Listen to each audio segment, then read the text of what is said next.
ఇందుగలడు అందు లేడని సందేహము వలదు.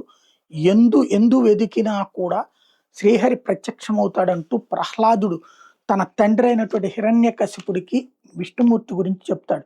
నరసింహావతార విశిష్టం అదే. ఆ నరసింహావతారం పక్కన పెడితే ఇప్పుడు దేశంలో కాదు ప్రపంచవ్యాప్తంగా హిందూ సంస్కృతి ఆనవాళ్ళు ఒక్కొక్క చోట ఒక్కోటి కనబడుతున్నాయి. ఆఫ్ఘనిస్తాన్‌లో మన పురావస్తు శాఖ వాళ్ళ తవ్వకాల్లో కనబడడం ఒక ఎత్తు. అమెరికాలో ఉన్నటువంటి బొగ్గు గనులు తవ్వుతుంటే గరుడాకారంతో కూడినటువంటి గంటలు దొరకడం ఒక ఎత్తు. ఇప్పుడు తాజాగా బంగ్లాదేశ్ అంటే పాకిస్తాన్‌లో ఒకప్పుడు పార్ట్. తూర్పు పాకిస్తాన్. పాకిస్తాన్ ఒకప్పుడు భారత్‌లో పార్ట్. కాబట్టి ఆనాడు హిందూ సంస్కృతి దేశమంతా ఉంది గదా! అఖండ భారతంలో అదొక పార్ట్ గదా!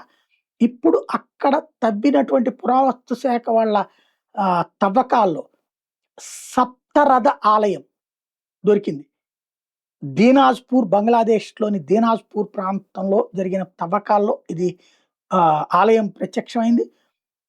మ్యాగ్నిఫిషెంట్ టెంపుల్ అన్నటువంటిది తేల్చి చెప్తున్నారు.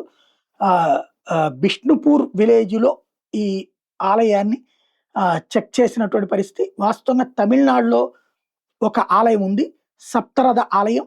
మళ్ళీ బంగ్లాదేశ్‌లో పురావస్తు శాఖ తవ్వకాలలో కనబడటం అన్నటువంటిది ప్రపంచం మొత్తానికి కూడా భారతీయ హిందూ సంస్కృతి ఎంత విస్తృతమైనదో చెప్పడానికి సాక్ష్యం అవుతుంది.